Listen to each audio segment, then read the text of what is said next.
Graça e paz, irmãos. Quero convidar os irmãos para abrir a Bíblia no livro do profeta Ezequiel, no capítulo 37. Livro do profeta Ezequiel, capítulo 37. Onde está escrito assim: eu gostaria que os irmãos prestassem atenção a cada palavra, porque essa palavra escrita na Bíblia, ela é gerada no coração de Deus. E como Deus fez tudo por intermédio da sua palavra, e sem a palavra nada do que foi feito se fez, essa palavra tem movimento, ela não é estática. Então você vai ver movimento, e você se encanta, e você se apaixona pela comunicação daqui. Então eu queria que você prestasse bem atenção a essa leitura. A princípio, não é um cenário bonito, mas você vai ver o que Deus está falando aqui.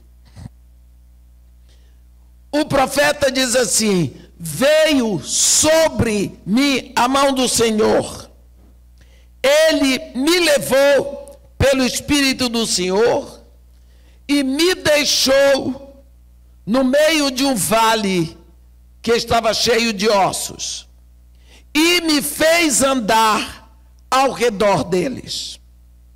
Eram muito numerosos na superfície do vale e estavam sequíssimos.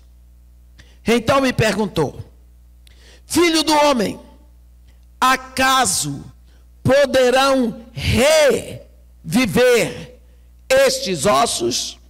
Respondi: Senhor Deus, tu o sabes. Disse-me ele: profetiza esses ossos e dize-lhes: ossos secos, ouvi a palavra do Senhor. Assim diz o Senhor a esses ossos: eis que farei entrar o Espírito em vós e vivereis. Porém tendões sobre vós, farei crescer carne sobre vós estenderei pele, e porei em vós o Espírito e vivereis, e sabereis que eu sou o Senhor. Então profetizei segundo me for ordenado. Enquanto eu profetizava, houve um ruído, um barulho de ossos que batiam contra ossos e se ajuntavam, cada osso ao seu osso. Olhei, e eis que havia tendões sobre eles, e cresceram carnes, e se estendeu pele sobre eles, mas não havia neles o Espírito.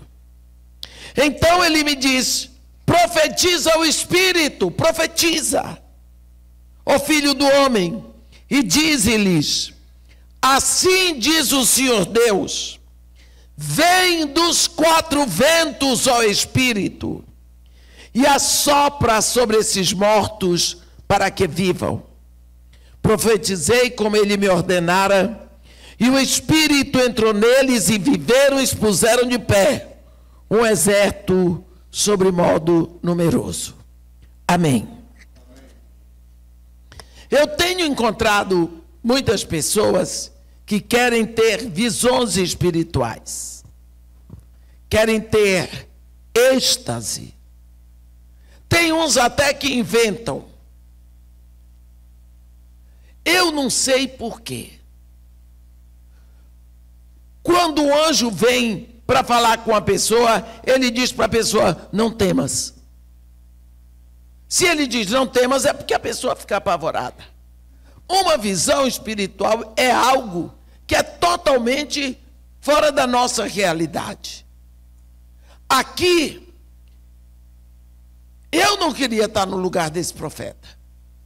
Coitado de Ezequiel, eu não sei onde ele estava, mas Deus o levou. Olha o movimento.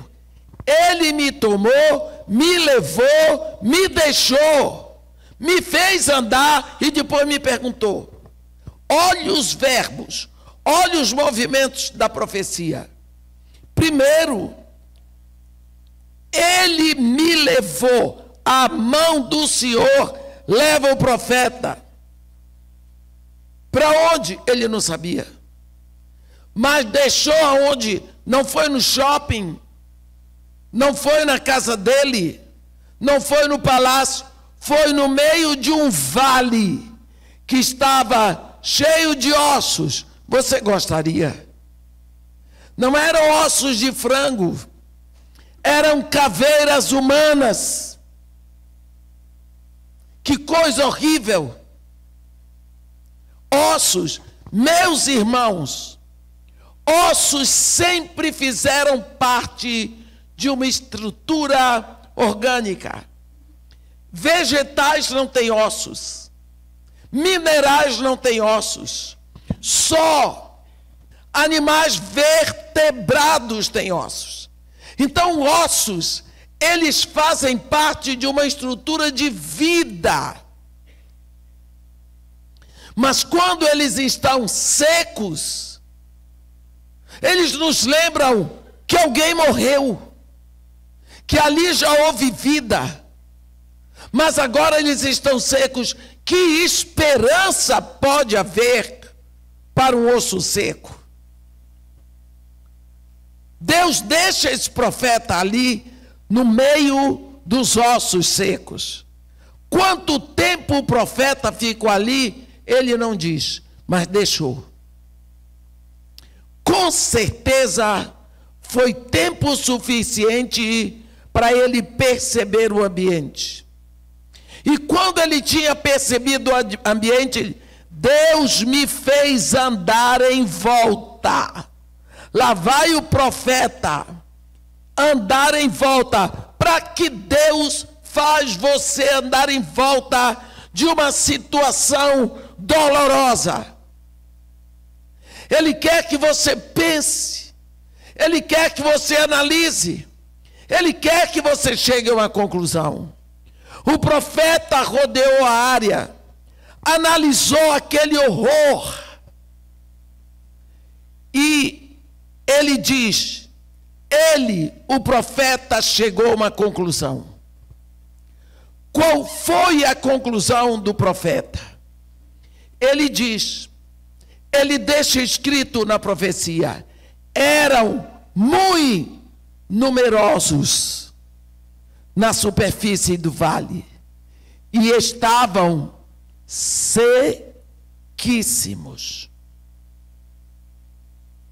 Nós sabemos, em português, quando nós levamos o adjetivo para o superlativo absoluto, sintético, significa que não pode piorar, ou também não pode melhorar.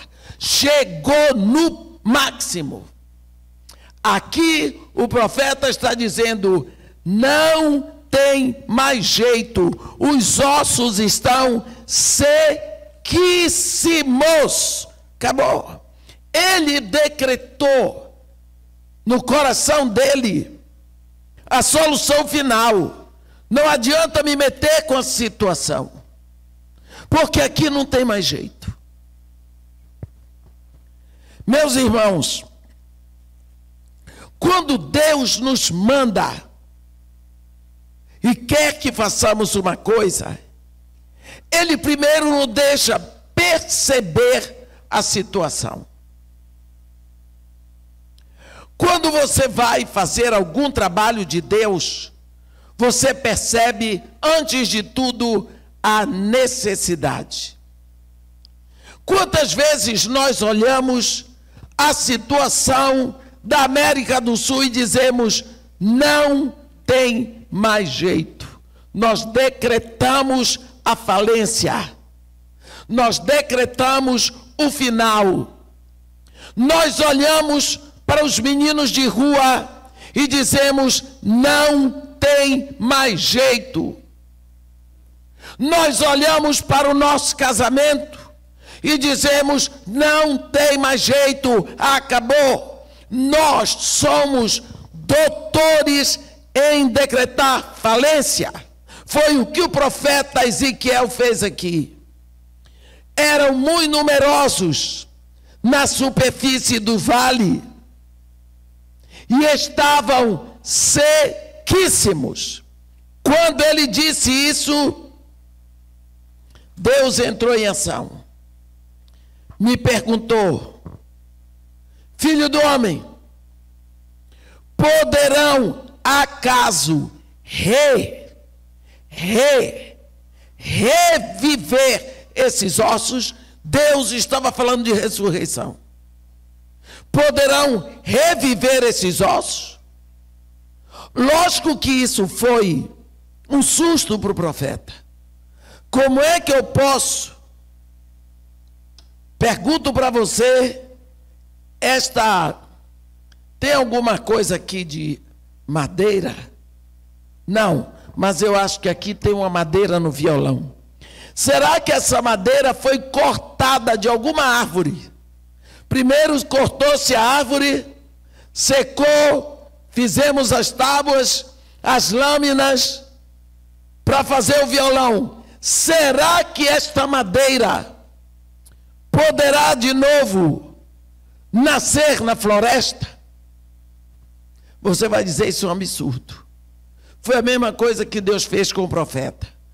Poderão acaso reviver esses ossos? Para o profeta não tinha jeito. Mas quando Deus perguntou, precisamos ter cuidado. Porque quando eu pergunto porque eu não sei a resposta. Mas por que Deus pergunta? Se Ele sabe todas as respostas. Quando Deus pergunta, não é porque Ele não saiba. Ele quer que você examine. Por exemplo, a primeira pergunta que Deus fez ao homem, Ele fez a Adão no Éden: Adão, onde estás? Ele sabia onde Adão estava. Mas aquilo era uma pergunta ideológica, porque Adão não tinha noção da distância que ele foi parar pelo pecado. Ele pergunta para Caim: por que estás irado? Se Caim tivesse analisado a pergunta de Deus, é mesmo, por que eu estou irado? Meu irmão não fez nada contra mim. Então por que eu estou tão irado assim? Com certeza ele não teria entrado para a história da humanidade como o primeiro homicida, também fratricida. Mas ele não quis se perguntar. Aqui nós vemos Deus fazendo uma pergunta ao profeta: filho do homem, acaso poderão reviver esses ossos? O profeta, maroto, acostumado com Deus, ele sabia que para Deus tudo é possível, disse: Senhor, tu o sabes. Tu o sabes. E Deus diz para ele: olha, por que eu lhe trouxe aqui? Você não é profeta? Você acha que eu ia tirar você do seu lugar? Ia trazer você aqui, deixar no meio dos ossos, fazer você andar, para você dar um passeiozinho? Eu lhe trouxe aqui com um propósito. E o nosso Deus, meus irmãos, não é um Deus de bota-prego sem estopa. Nós é que vivemos sem objetivos, mas Deus tem um objetivo na vida de cada um. O objetivo do mestre é ensinar, do pastor é pastorear, do profeta é profetizar. Deus diz para ele: o que você está fazendo aí? Você não é profeta? profetiza a estes ossos secos. Diz assim, ossos secos, ouvi a palavra do Senhor. Porque quando Deus diz para o profeta, profetiza esses ossos, o profeta deve, como que se profetiza para osso? Eu estou acostumado a profetizar para pessoas, seres vivos, mas para osso, é mesmo que profetizar para a montanha, profetizar para a parede, profetizar para a pedra. Como eu vou profetizar para osso seco? Deus diz assim, profetiza do mesmo jeito. Você diz assim para eles, ossos secos, ouvi a palavra do Senhor. Osso seco ouve? Se for a minha palavra, osso seco não ouve. Mas se for a palavra de Deus, osso seco ouve. Montanha sai do lugar, as ondas obedecem, o vento também. Se for a palavra de Deus, esse é o grande nó hoje na igreja, é que nós não estamos pregando a palavra de Deus. Meu irmão, a palavra de Deus está escrita na Bíblia. Olha, Jesus, quando foi levado pelo Espírito ao deserto, para ser tentado pelo diabo, ele não usou a palavra dele. Ele poderia ter usado. Ele é Deus. Ele usou a palavra que está escrita. Esta palavra, que alguns têm dito que ficou demodé, que ficou obsoleta, ela é absoluta. E Deus diz, passarão os céus e a terra, mas a minha palavra não passará. A palavra de Deus, ela é viva e eficaz, está escrito em Hebreus. E ela é mais cortante do que qualquer espada de 2 gumes. E ela vai ao ponto de separar alma do espírito, juntas e medulas, e é apta para discernir os pensamentos e os propósitos do coração. Nós precisamos saber que se a igreja está na situação que está desacreditada, é porque não temos pregado a palavra de Deus, a palavra escrita na Bíblia. Temos ido para o púlpito para dizer muita abobrinha. Virou moda dizer abobrinha no púlpito.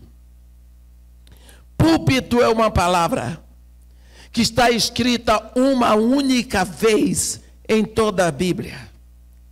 Único lugar onde está escrito púlpito é no livro de Neemias, no capítulo 8, versículo 4.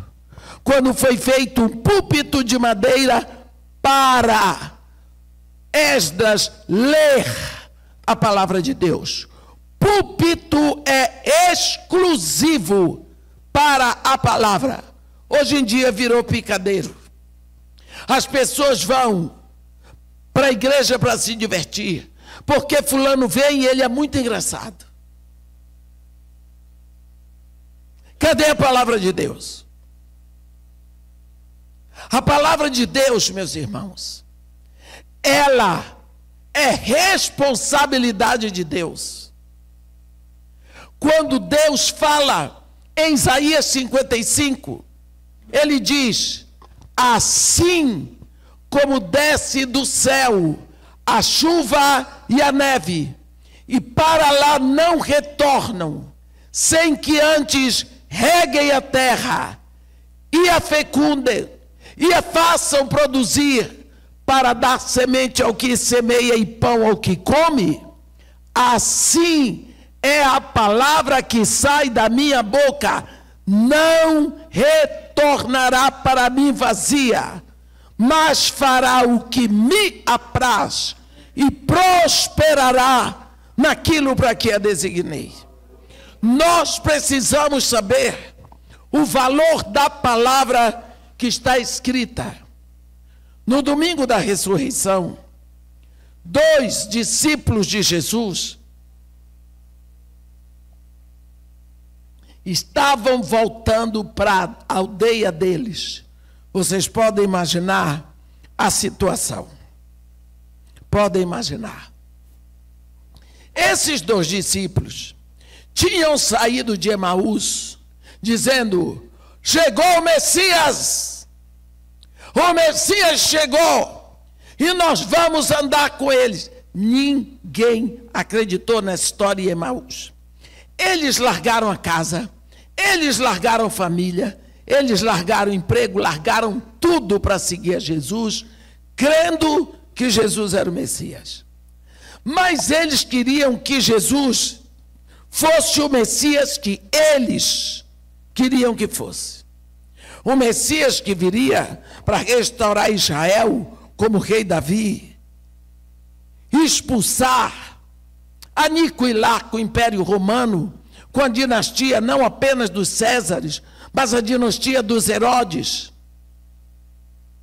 E quando eles viram aquela situação, Jesus Cristo preso, julgado, condenado, crucificado e morto, eles ficaram desesperados e ficaram desesperançosos. E quando foi domingo de manhã, eles resolveram voltar para casa para receber todas as críticas. Como nós costumamos dizer, pagar o mico.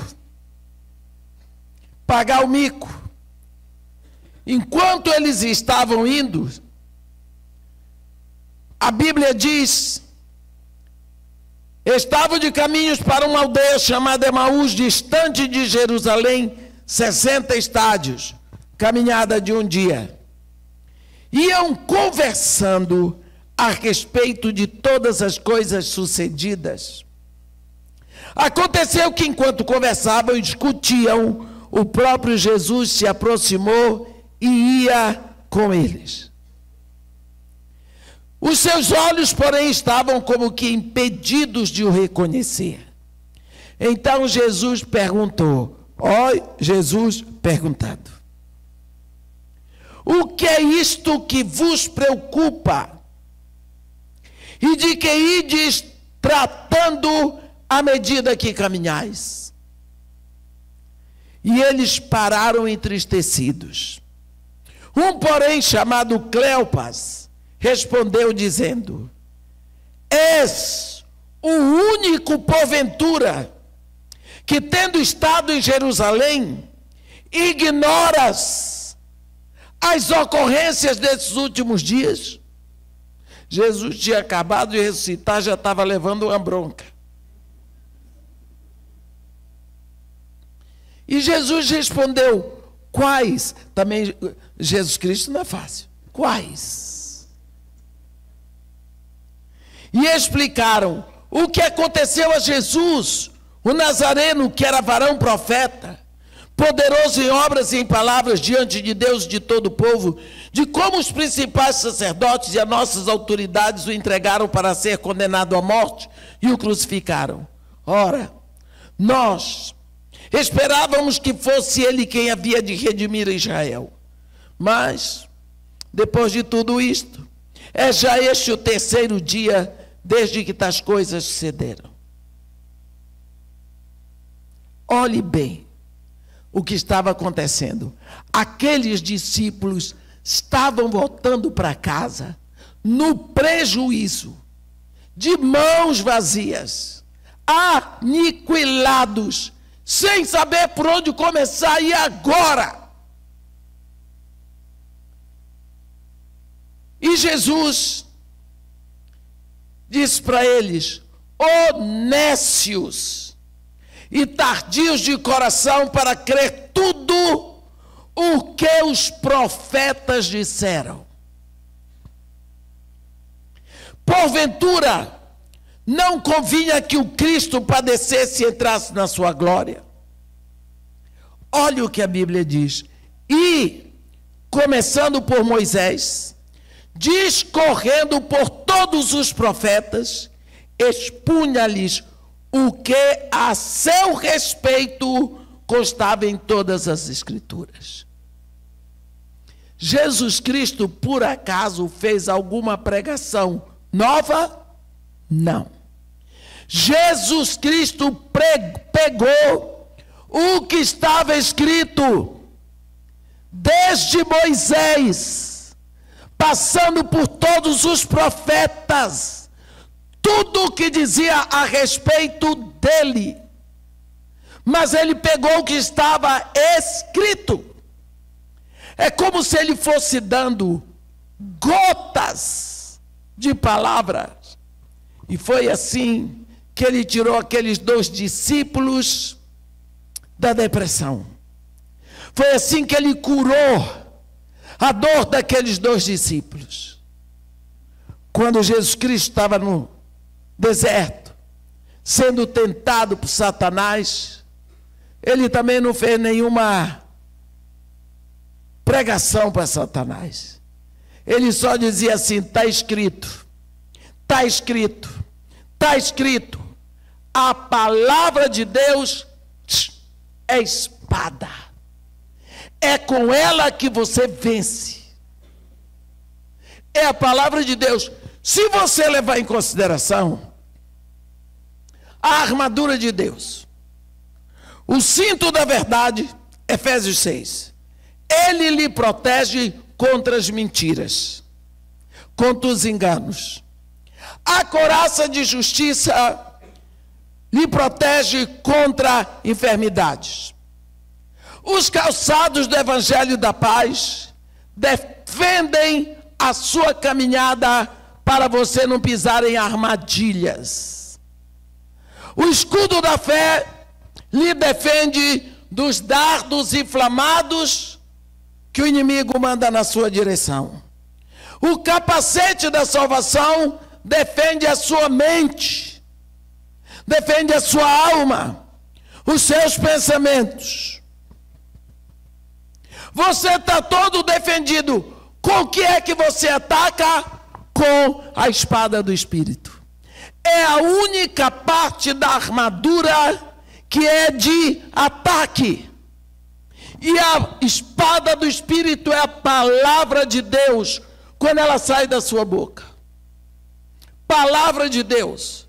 Se você não tem a palavra de Deus pronta, na hora da agonia, você fica: misericórdia, Senhor, tem piedade de mim, e o capeta fica rindo da sua cara, porque você não tem arma para atacar. Você tem que ter versículos certos. O médico diz para você: ó, situação é essa.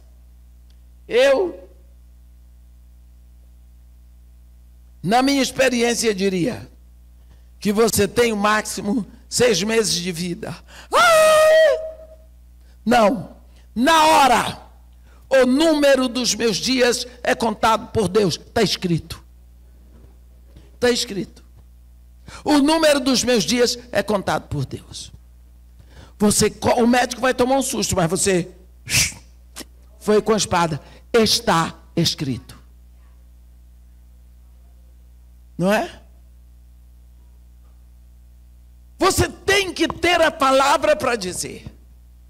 Não adianta você na hora fazer uma oração longa, não. Na hora que vem a notícia, você tem que atacar com a palavra. Aqui, voltando, o nosso assunto é a palavra de Deus. Quando Deus diz para o profeta: profetiza esses ossos. Diz assim: ossos secos, ouvi a palavra de Deus. Os ossos secos vão ouvir a palavra de Deus, porque não existe impedimento para a palavra de Deus. Quando Deus pergunta ao profeta Jeremias: que vês tu, Jeremias? Ele disse: eu vejo um galho de amendoeira. Viste bem, porque eu velo sobre a minha palavra para cumpri-la. Tem gente por aí que anda dando profetada. As coisas não se cumprem. No Antigo Testamento, profeta que profetizava e as coisas não se cumpriam era apedrejado. Mas hoje ainda tem quem diga assim: se não der certo, não foi de Deus, foi da minha carne. Não merece uma surra? Merece uma surra uma pessoa dessa, antes de mandar para o tratamento, porque só pode ser doido. Deus diz: profetiza, diz para eles: ossos secos, ouvir a palavra do profeta? Não. A palavra do pregador? Não. A palavra de Deus. Sabe, meu irmão, eu sei que todos nós estamos passando um momento tão difícil na humanidade. Mas olha, no capítulo 6 de Deuteronômio, no versículo 6, Deus diz uma coisa para você, papai. Papai, estas palavras que hoje eu te ordeno estarão no teu coração, e tu as inculcarás a teus filhos, e delas falarás, assentado na tua casa, e andando pelo caminho, e ao deitar-te, e ao levantar-te. Eu lhe digo uma coisa: será que a última coisa que seus filhos ouvem de você à noite é a palavra de Deus? Será que a primeira coisa que seus filhos ouvem de você de manhã é a palavra de Deus? Hein? Mas, irmã, Deus diz aqui que é para eu falar a palavra assentado na minha casa, e andando pelo caminho, e ao deitar-me, e ao levantar-me. Qual é o problema? Mas eu vou ficar pela minha casa dizendo a palavra de Deus? É isso que está escrito. O grande problema é que isso deve ter uma interpretação. Não tem. A Bíblia quer dizer o que ela diz. Vou contar uma coisa para vocês. Quando eu cheguei no Morro Dona Marta, era a maior concentração de centro de macumba que tinha no Rio. Você sabe o que é isso? Quem é do Rio sabe. O Morro Dona Marta não é grande, ele é íngreme, mas era o quartel-general do Comando Vermelho. Era o morro mais perigoso que tinha, a favela mais violenta do Rio. Entrei, e Deus me deu essa palavra. Eu subia por Laranjeiras, lá em cima, e descia dizendo a palavra de Deus. Eu acreditei nisso aí, dizendo a palavra de Deus. No princípio era o Verbo, e o Verbo estava com Deus, e o Verbo era Deus. Ele estava no princípio com Deus. Todas as coisas foram feitas por intermédio dele, e sem ele nada do que foi feito se fez, porque a vida estava nele, e a vida é a luz dos homens. E quando a luz resplandece nas trevas, as trevas não prevalecem. Os céus proclamam a glória de Deus, o firmamento anuncia a obra, dizendo só a palavra.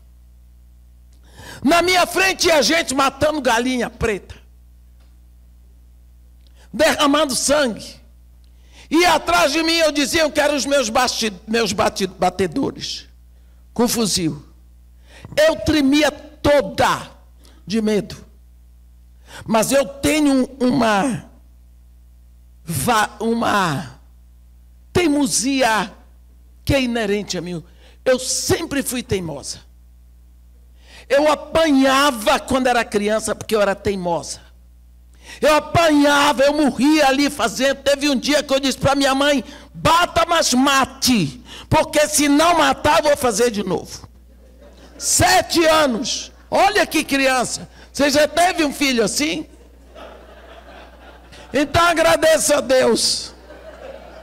Mamãe desmaiou. Do tanto que eu era teimosa. Hoje eu digo que teimosia é perseverança bem intencionada. Eu sempre fui assim. Quando eu entendo que eu tenho que fazer uma coisa, mas é muito difícil. E eu tremia toda por dentro. Tremia de medo, mas eu não desistia. No outro dia eu estava lá. Se você for à casa de Maria Marta hoje, você vai ver. Tem versículos bíblicos escritos até dentro do banheiro. Sentou no vaso, versículo bíblico. Está tomando banho, versículo bíblico. Está comendo, versículo bíblico em todas as paredes, todo o canto. Minhas crianças sempre cantaram versículos bíblicos. Comecei a dizer palavras, só a palavra de Deus, dentro da casa de Maria Marta. Só, todos os dias aquelas paredes ouviam a palavra de Deus. 1990 eu entrei. 2002, acabou o último centro de macumba. 2004, o morro foi retirado da lista das favelas violentas. 2008, foi posto ali a primeira UPP do Rio de Janeiro. Fizeram um censo. 83% da favela era evangélica. Palavra de Deus. Palavra de Deus. O que custa você ler a Bíblia em voz alta na sua casa, mas irmãs, as paredes ouvem? Se for a palavra de Deus, ouve. É o que está escrito aqui. É o que está escrito aqui. Eu fui pregar o maior congresso da Irlanda do Norte. Quando eu cheguei lá, eu fui preparada com um discurso fenomenal. Eu queria provar que eu sabia pregar. Faz uns anos eu já melhorei, graças a Deus. Quando eu cheguei lá com o discurso pronto, raiz do grego, raiz do hebraico, raiz do latim, papapá, eles disseram assim: irmã, nós trouxemos a senhora aqui. É uma conferência que só tem uma vez por ano. E é só um sábado, segundo sábado de fevereiro. É a conferência de SAMS, South American Missionary Society. Irmã, nós trouxemos aqui a senhora, que é uma conferência missionária. As maiores agências missionárias presentes. Porque nós queremos que a senhora nos ensine como é que se faz um trabalho missionário. Porque a senhora faz um trabalho missionário sem ajuda de igreja nenhuma, sem ajuda do governo, sem agência missionária por trás, na favela mais perigosa do Brasil. A senhora muda o quadro. Como é que a senhora sustenta o Ministério Internacional sozinho? Ensina como é que se faz missão sem dinheiro. Como é? Ia ser só isso a pregação. Eu não estava preparada para aquilo. Na minha simplicidade disse: eu não sei. Pronto. Eu não sabia mesmo. Só tem uma coisa. Eu acredito em tudo que está escrito nesse livro. Esse é o meu problema. Eu acredito. Sabe quando aquele menino pegou os 5 pães e os 2 peixinhos e entregou na mão de Jesus? Jesus multiplicou para mais de 5.000 homens, fora mulheres e crianças. E ainda sobrou pão e peixe para encher 6 cestos, 12 cestos. Existe um poder de multiplicação nas mãos de Jesus. Eu ponho lá o pouco que eu tenho e ele multiplica. Quem multiplicou o pão não foi o garoto. O pão e o peixe não se multiplicaram sozinhos. Mas quando eu entrego tudo o que eu tenho nas mãos multiplicativas de Jesus, através dele, ele faz uma festa. Não aconteceu isso lá. Esse Jesus não sofreu apagão. Ele continua vivo com o mesmo poder. Hoje eu coloco feijão, ele multiplica. Salsicha, ele multiplica. Batata, ele multiplica. O homem multiplica tudo. Ele está vivo. Comecei por aí. Eu creio, meus irmãos. Eu creio nisso aqui. A fé é uma loucura. Pense Noé. Noé morava na Mesopotâmia, no deserto de Abadã. Eu morei ali. É um deserto de pó. Deus manda ele fazer uma arca, um navio. Você já pensou? Noé cortando cipreste, fazendo tábua. O que é isso, Noé? É uma arca. Noé, você é doido? Como você vai levar essa arca para o mar? Você tem que construir o navio no mar. Mas Deus mandou construir aqui. Como você vai levar isso para o mar? Não sei, mas Deus mandou fazer. Na hora, Deus trouxe o mar ali. Deus trouxe o mar ali. Meu marido ia para o deserto, porque ele trabalhava na Petrobras. Voltava de lá trazendo conchinha do mar, estrela do mar, tudo do deserto, prova do dilúvio. Lá, no deserto de Abadã. Quando Deus disse para Josué, Josué, meu servo Moisés está morto. Dispõe-te, atravessa esse Jordão com o povo de Israel. Como eu fui com Moisés, serei contigo. Eles estavam em Pisga, na terra de Moabe. Lá do outro lado estava a terra prometida. Josué passou. Se preparem que daqui a 3 dias nós vamos atravessar. O povo deu gargalhada dele, lá vem esse doido. Moisés, que era um príncipe egípcio, criado no palácio, um homem cultíssimo, falava com Deus face a face, rodou com Israel 40 anos no deserto, nunca entrou na terra. Agora vem esse doido, ex-escravo do Egito, quer atravessar com a gente. Ele quer matar todo mundo. Josué, juízo, meu chapa. Como que nós vamos atravessar? Não tem navio. Era o momento mais caudaloso do Rio Jordão. Como vamos atravessar isso? Eu não sei. Deus mandou.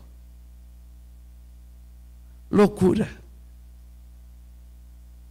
Quando os sacerdotes botaram o pé no rio, as águas enrolaram para cima, abriu-se o caminho.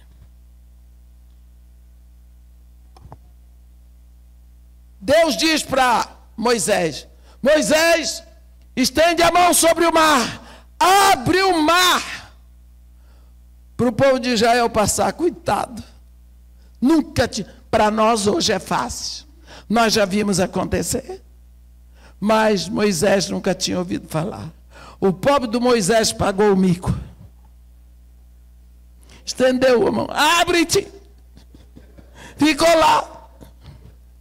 Até a hora que Deus decidiu, mandou soprar um vento oriental. O vento foi rasgando, secando, e o povo começou a entrar. O que você acha? Fé na palavra de Deus, porque Deus mandou. Abre o mar para o povo de Israel passar. Passou. Palavra de Deus. Quer que eu diga uma coisa para vocês? Lembra de Jonas? Aquele sujeito atrapalhado, que profeta atrapalhado. Depois de tudo que aconteceu, a Bíblia diz assim, veio segunda vez a palavra do Senhor a Jonas dizendo, Jonas, dispõe-te e vai à grande cidade de Nínive e profetiza e proclama contra ela a palavra que eu te dou. Agora ele tinha que ir, ele disse, pronto, agora se eu não for, primeira vez fiquei 3 dias na barriga do peixe. Fui vomitado. Agora se eu não for, lá ele foi de má vontade, mas obedeceu. A Bíblia diz que ele chegou lá, pensa a situação. Aquele homem devia ser chato, esquisito, hebreu, de má vontade, vestido daquele jeito esquisito, diferente dos ninivitas. Ainda 40 dias e Nínive será subvertida. Ainda 40 dias e Nínive será subvertida. Ainda passou o dia repetindo um sermão de 7 palavras, porque essa foi a palavra que Deus deu. Porque ele dizia a palavra de Deus, o Espírito foi abrindo os corações. O rei desceu do trono, tirou as vestes reais, se vestiu de pano de saco, sentou na cinza, ordenou que todos se convertessem ao Deus de Jonas, ordenou um jejum nacional. Até os animais tinham que fazer jejum. Por quê? Jonas não mencionou um pecado. Jonas não falou de idolatria. O que foi o sermão de Jonas apontou para o fim. Foi o sermão mais escatológico do Antigo Testamento. Hoje são 40 dias, amanhã são 39 e depois são 38. O povo veio para Deus. Por que é que Deus fez tudo isso? Porque Deus se responsabiliza pela palavra dele.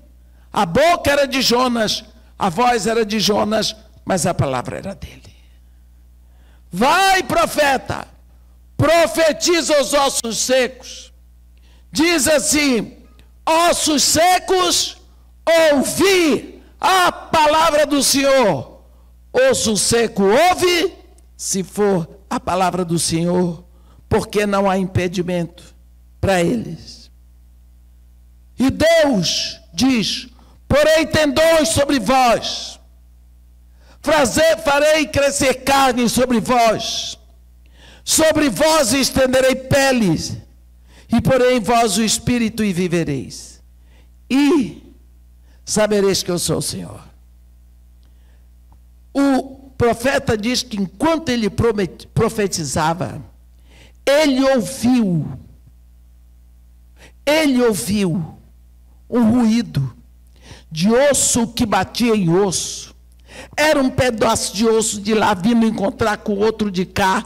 E eles foram, você imagina o ruído de osso seco no ar.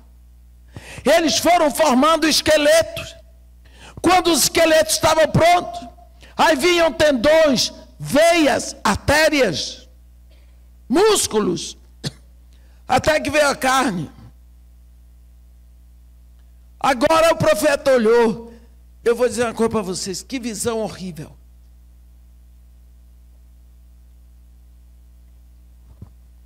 O profeta olhou. Ué, que maravilha. Agora é tudo defunto. Não eram mais ossos secos, eram defuntos. Ele ficou maravilhado. Olha o milagre.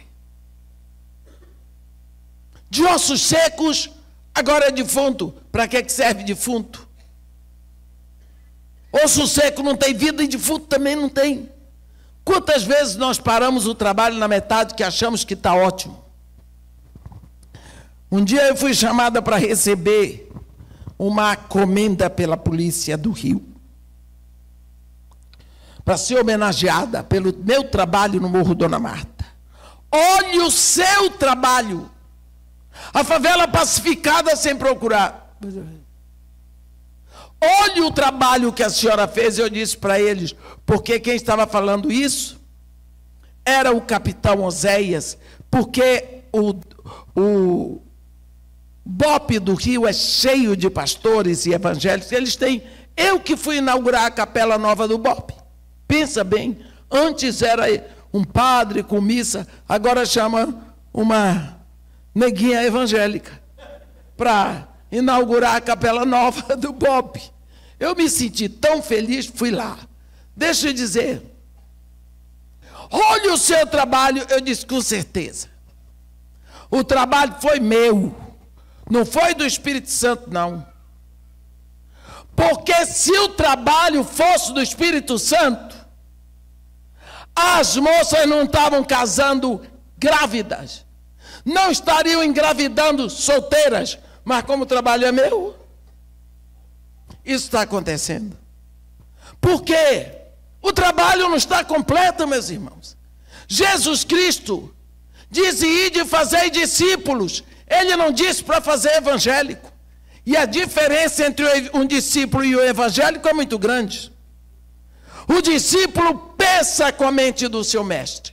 O discípulo faz o que agrada ao seu mestre. O discípulo obedece ao seu mestre. O evangélico, ele quer uma farra. Ele diz os jargões evangélicos. Eu vinha do aeroporto num táxi. A bicicleta deu uma fechada no táxi. Ele: oh, seu incircunciso.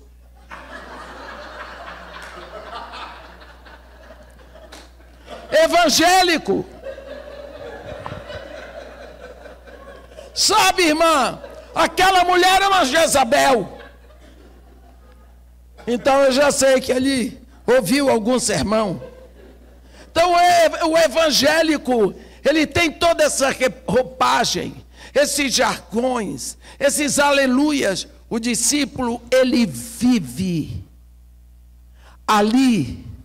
Esse primeiro quadro é o quadro de quem está morto, mas parece vivo. Antes eram ossos secos, agora são defuntos. Parece que o profeta ficou tão feliz. Olha que maravilha. Todo mundo agora era osso seco. Eu profetizei. Olha como é que está. Não tem mais osso seco. Tudo morto. E Deus estava olhando para a cara do profeta. E Deus disse, olhou para a cara do profeta: cara, você está satisfeito com uma opção de defunto?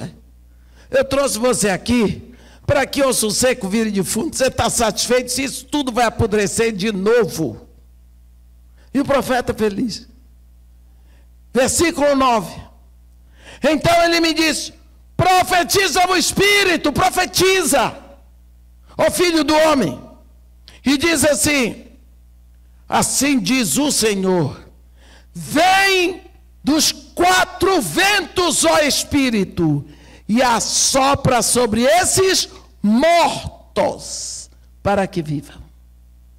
Já não era sobre esses ossos, mas sobre esses mortos. Está vendo? Parecia vivo, mas estava morto.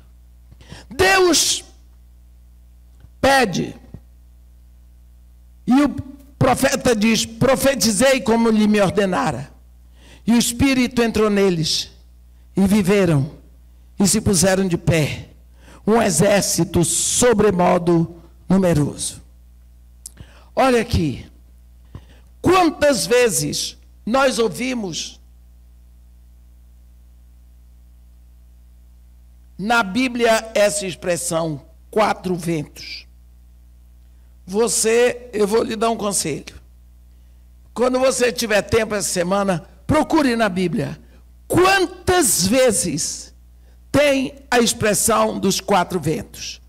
Vento norte ou setentrional. Vento sul ou meridional. Vento leste ou oriental. Vento oeste ou ocidental. Eu vou dar um exemplo rápido de cada um, para deixar para você tudo específico. O vento leste ou oriental é o vento que destrói.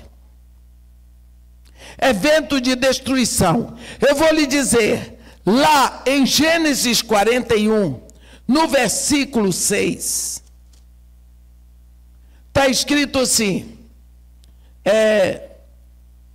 no sonho de Faraó, quando só Faraó teve o sonho das vacas magras e vacas gordas, das espigas cheias e das espigas mirradas, quando ele vai contar o sonho para José, ele diz assim, no versículo 6, no versículo 5 eu vou ler, tornando a dormir, sonhou outra vez, de uma só haste saíam 7 espigas cheias e boas, e após elas nasciam 7 espigas mirradas, crestadas do vento oriental. Eu disse para vocês que vento oriental é vento de destruição. Você vai encontrar muitas menções. Quando Deus abriu o caminho para o povo no Mar Vermelho, ele soprou um vento oriental. O vento oriental foi secando. Onde ele passou, ele secou o mar. Vento oriental. Agora vamos fazer a menção sobre o vento ocidental. É vento de libertação. Êxodo, no capítulo 10, vamos dar um exemplo sobre os gafanhotos. No capítulo 10, versículo...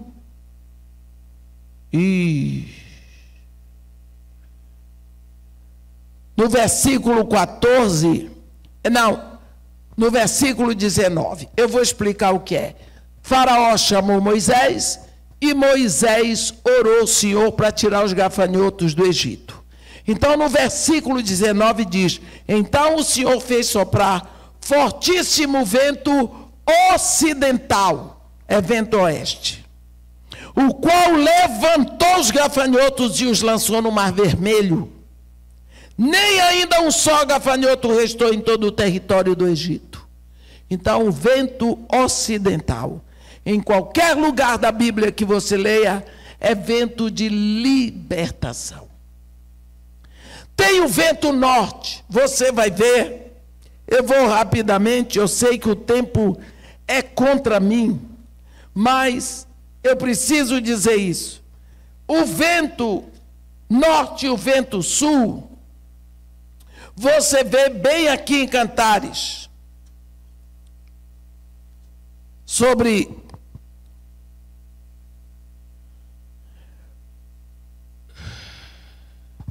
oh, meu Senhor, eu não gosto de ficar abrindo Bíblia quando eu estou pregando, eu prefiro saber de cor.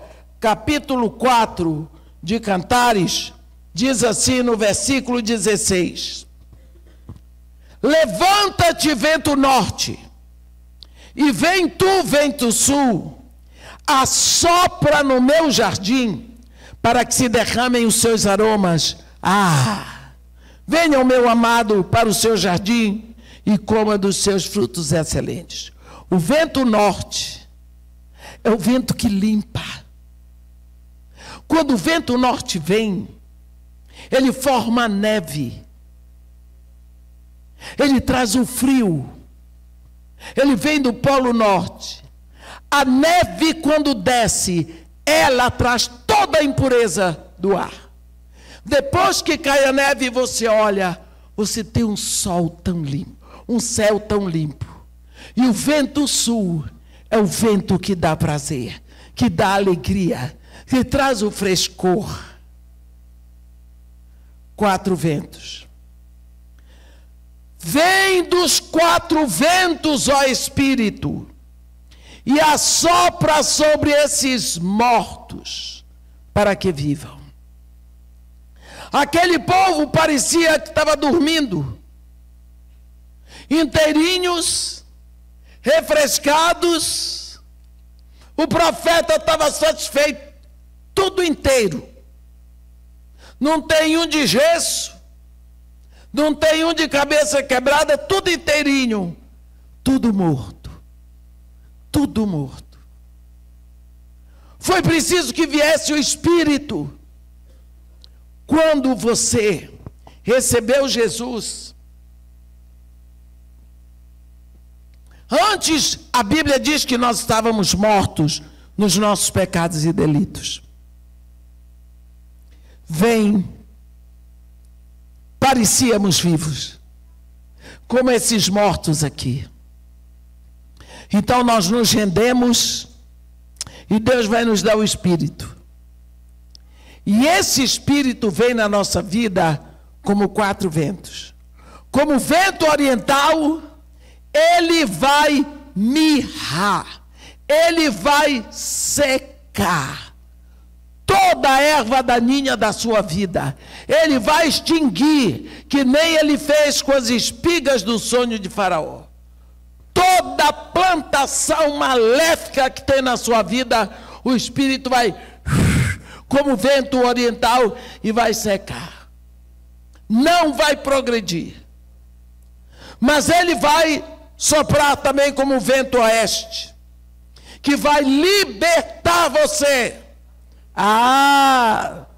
Vai libertar você de tudo quanto é gafanhoto, que está prejudicando a plantação de Deus na sua vida. Tudo aquilo que causa dano, que lhe afasta de Deus, que prejudica o projeto de Deus para você, vai acabar. Você vai perder muitos amigos. Muita gente que estava na sua vida como gafanhoto vai desaparecer. Porque o vento oeste do Espírito vai soprar. Ele também vai soprar como o vento norte. Toda a impureza vai saindo. Toda a sujeira vai ter que ceder. E como o vento sul, ele vai fazer da sua vida um cântico de alegria a Deus. Esse é o trabalho do Espírito que ele vai fazendo na nossa vida. Quantas vezes nós nem lembramos de pedir isso a Deus? Senhor, sopra na minha vida como os 4 ventos, para que minha vida seja agradável a Ti. Eu quero Te agradar, Senhor.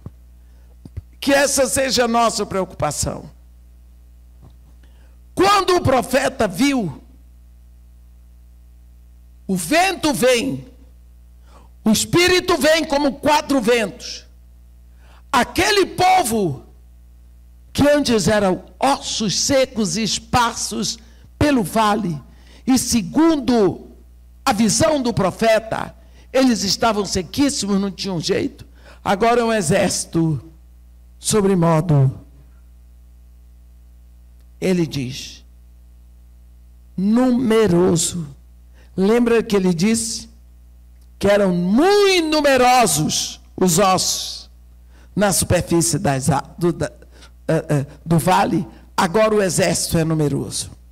Esse capítulo do livro de Ezequiel é um capítulo tanto quanto patético, porque o povo estava sem esperança.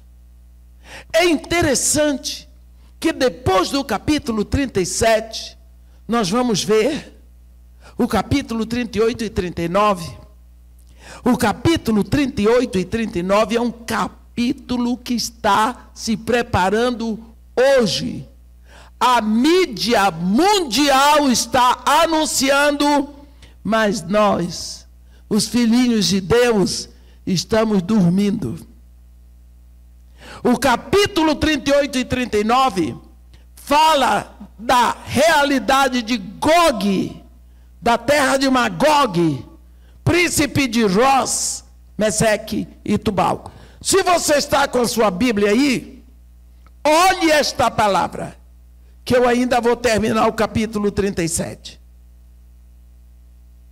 Veio a minha palavra do Senhor dizendo, filho do homem, volve o rosto contra, é Deus que está mandando, contra Gog, da terra de Magog, príncipe de Jos e Meseque e Tubal, profetiza contra. E diz assim: assim diz o Senhor Deus, eis que eu sou contra ti, ó Gog.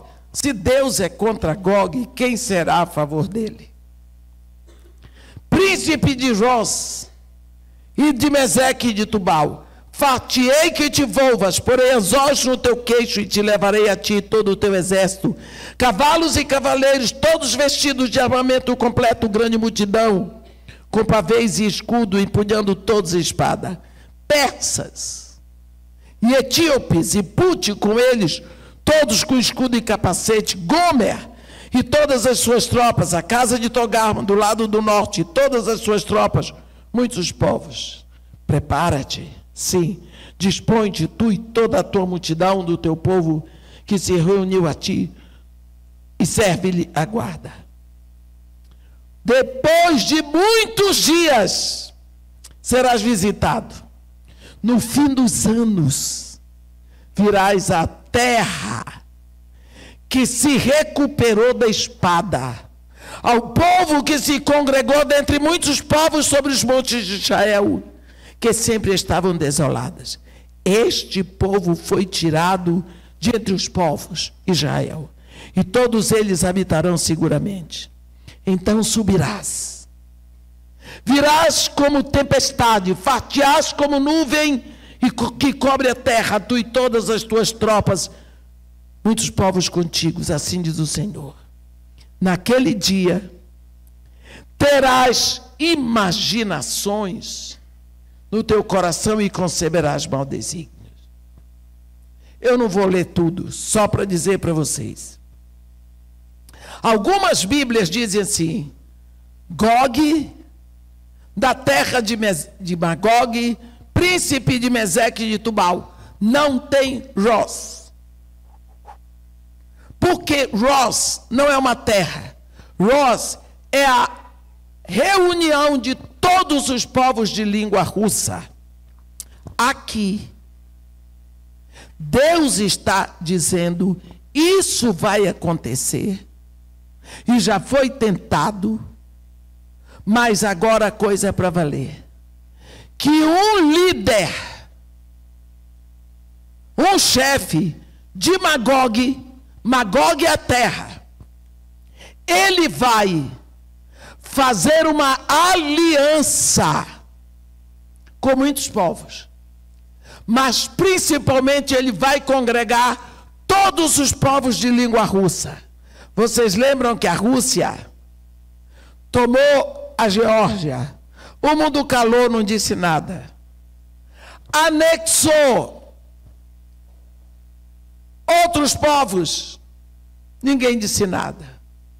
Aí foi para cima da Ucrânia, porque a Rússia quer anexar todas as nações de língua russa.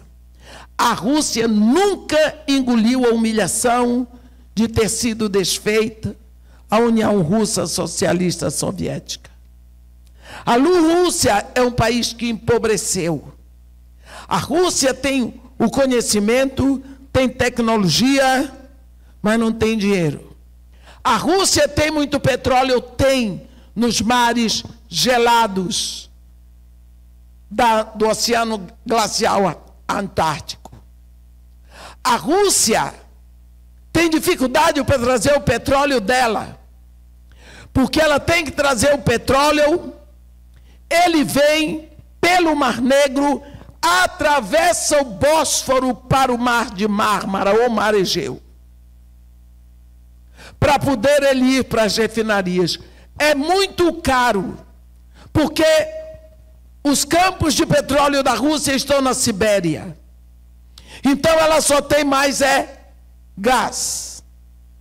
A Rússia sonha com portos em mares de água morna como a nossa. Então a Rússia sonha com um porto no Golfo, que nós chamamos Golfo Pérsico e é Golfo Arábico. A Rússia, todo o material bélico da Rússia está dividido em 6 províncias que estão sob a autoridade islâmica. Todo o material bélico da Rússia. Agora, qual é o sonho da Rússia? Um porto no Golfo. Qual é o sonho dos árabes? Jerusalém. A Rússia tem organização, tem exército, tem poderio bélico, mas não tem dinheiro. Os árabes têm o dinheiro, mas não tem organização, não tem poderio bélico. A Rússia vai fazer, está escrito aqui, você leia depois. A Rússia vai fazer uma aliança com os russos, com os árabes. Nós vamos dar para vocês Jerusalém. E vocês nos dão um lugar no Golfo. Olhe, está escrito aqui as alianças. Olhe para o mapa. Estude um pouco o que está escrito na Bíblia. Porque isso está acontecendo diante dos nossos olhos, meus irmãos. A Rússia vai buscar peças. O Irã vai buscar os etíopes. Vai buscar Puti. O que é Puti? A Líbia. Todos com escudo e capacete. Gomer. Todo o norte da Europa. Todas as suas tropas. A casa de Togarma do lado do norte. Você sabe todas aquelas montanhas, Urais, do norte da Europa. Tudo aquilo vai ser arrebanhado pela Rússia. O norte da Europa todo, a Rússia vai fazer um grande exército em conexão com os árabes para invadir Israel, para tomar Jerusalém.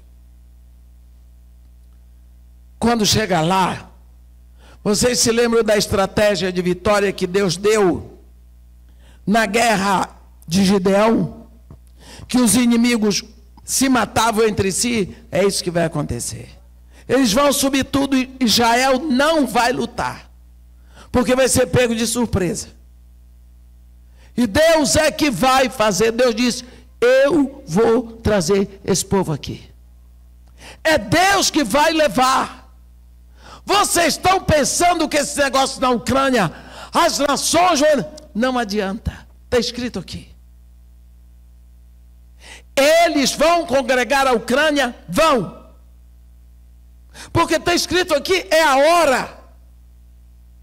É final dos tempos. Não tem como. Eu não sei se o Putin é Gog. Pode ser que não seja nas mãos deles. Se ele morrer, subirá outro, que vai completar, porque está escrito. Eu lhe peço, olhe os jornais, olhe a geografia, leia capítulo 38 e capítulo 39 de Ezequiel. E nunca diga que a guerra de Gog e Magog é Gog da terra de Magog, príncipe de Jos, Meseque e Tubal. Quando ele tiver congregado todos os povos de língua russa, ele fará as alianças e subirá contra Jerusalém. Capítulo 37 é apenas um preparo. Nós acabamos de ver, esse capítulo fala da situação em que está o povo de Deus. O que o mundo fez com Israel. Mas quantas vezes nós olhamos para a humanidade, olhamos como profeta, não tem mais jeito, não temos mais esperança, acabou, a América do Sul está frita, não tem mais jeito. Eu não sei, eu só sei de uma coisa: Deus tem uma igreja aqui. No final dos tempos, É esse final dos tempos que nós estamos vivendo. Quanto tempo ainda? Não sei. É errado determinar tempos que Deus não disse. Jesus Cristo disse que a respeito daquele dia, aquela hora, nem Ele sabe, nem os anjos, só o Pai. Portanto, essa história de estar fazendo contas e numerologias, isso tudo é carnalidade. A Bíblia não diz, e se a Bíblia não diz, não é para nós. Agora, se a Bíblia diz, e nós não lemos, e nós não buscamos o ensino do Espírito Santo, aí nós estamos errados. Portanto, meus irmãos, quando nós olharmos situações difíceis, vamos falar a palavra de Deus. Anuncie a palavra de Deus na sua casa. Anuncie a palavra de Deus em voz alta na sua família. Anuncie a palavra de Deus no seu trabalho. Abra a sua boca. E que da sua boca saia a palavra que foi gerada no coração de Deus. Isso é profecia. Profecia é a palavra de Deus. Ó Senhor Jesus, nós estamos aqui todos reunidos na sua presença. Lemos e ouvimos a sua palavra. A palavra escrita no livro que ficou para nós. E nós derramamos o nosso coração em gratidão, porque nós temos essa palavra. Mas nós lhe pedimos perdão, ó Pai, Pai Santo, Pai Justo, Pai Eterno, Pai Deus que criou todos os universos visíveis e invisíveis. Deus que está sentado nas maiores alturas entre querubins. Deus excelso, tão excelso. Perdoa-nos, porque nós tratamos a tua palavra com desprezo, com indiferença. Não lemos, não bebemos dela, não memorizamos, não nos importamos com o que tu deixaste escrito. Perdoa-nos, Senhor, pela nossa indiferença. A tua palavra é o remédio para as nossas vidas. A tua palavra é a solução para os nossos lares. A tua palavra é a restauração para as nossas famílias. A tua palavra, ela é eterna, ela é viva e eficaz, ela trabalha sozinha, não precisa de ajuda. Queima os nossos corações com uma determinação só, de corrermos atrás da tua palavra, de guardarmos no nosso coração para não pecar contra ti. Nós te pedimos que tu nos tomes nos teus braços eternos. Abençoes e guarda a nossa casa. Batiza a nossa casa numa unção nova de alegria e paz. Faz resplandecer sobre nós o teu rosto. Cria em nós uma fome tão grande da tua palavra, uma sede tão grande da tua presença. Faz com que possamos sossegar os nossos corações em ti, para que tu tenhas misericórdia de nós. Isso é que te pedimos, te agradecendo em nome de Jesus. Amém.